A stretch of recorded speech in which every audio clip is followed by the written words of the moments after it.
Yakuza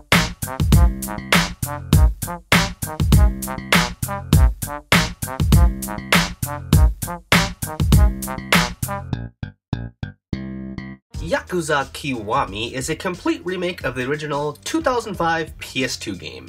It's not, however, the first time the original went HD. In 2012, it was released alongside the second game in an HD collection for the PS3 and Wii U exclusively in Japan.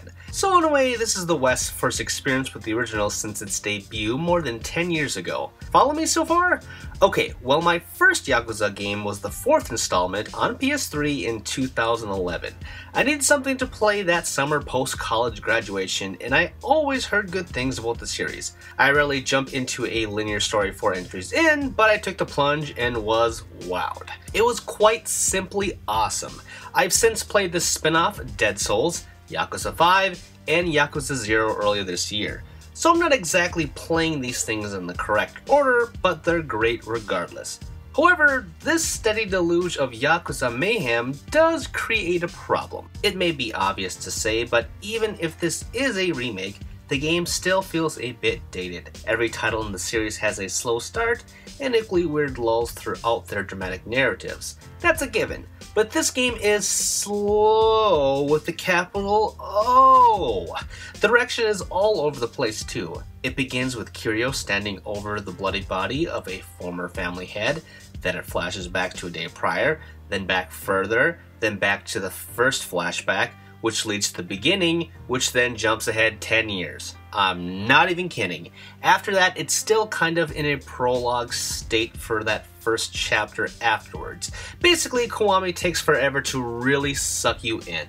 But as agonizingly slow-paced as it is, I did enjoy the company of the star, Kazuma Kiryu, and his hyperactive cast of fellow Yakuza. He's just so awesome to watch. The pure embodiment of all that is badass. Like this early scene where some punks are throwing rocks at a dog, and Kiryu steps in, grabs a rock as it's about to hit the dog, then throws it back at the punks in a bloody brawl. It is just, he is so cool and righteous at the same time. Dialing back to the negatives again, as you can imagine, the sluggish rollout of the story means the gameplay is equally bizarre and badly directed. For example, your first mission is to run down to a local jeweler to buy a ring as a birthday present. You get it, are robbed, and are thus forced to chase down the bandit who then tells you he sold it to a pawn shop. You have to go back to that pawn shop several times before this venture is done. It takes minutes, but it felt like hours. And this continues throughout the rest of the game. Back and forth, back and forth, back and forth forever. Look, all I want to do is watch the dramatic cutscenes, find wacky minigames and side stories, and play as Kiryu so I can brawl out in Kamurocho. Yet even the combat feels less tactile and a little sloppy. Sure, it's still fun grabbing a bike, flag, trash can, chair, or what have you and going to town on some thugs, but the magic is kind of gone, or at least faded. And it's weird to beg on the first game for this sense it created the majesty, but it's become repetitive to me now. It's not the game's fault though, I would blame the release schedule. As I said in the beginning, Yakuza 4 came out in 2011. Yakuza 5 came out in 2015, 3 years after the original Japanese launch.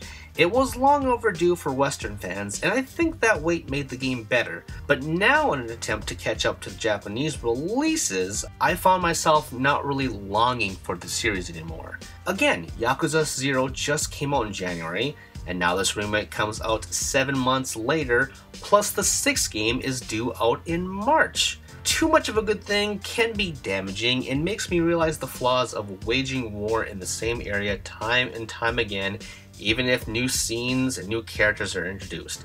But hey, as negative as I may have come across, I still absolutely enjoyed my time with Kiwami, and I highly recommend it, especially if you missed the original like me the first time around. Just be warned that a lot of the experience is weighed down by an endless supply of quests involving running around literally in circles. Did you know that was a ReActionExaminer video? If you liked it, you should subscribe to me to keep up with everything that I'm doing. Also, if you have some other interests, like sex for example, check out Tomops, which is a comedy sex podcast thing wherein my best friend and I check out the weird and abnormal and the erotic. And of course, you should support me on Patreon because hey, I want to make the channel better and I want your help to do so Plus, if you want to check out my writing, check out Game Jerk, where I have archives and new stuff for all projects, okay? You can find all the stuff and more in the description with the links below.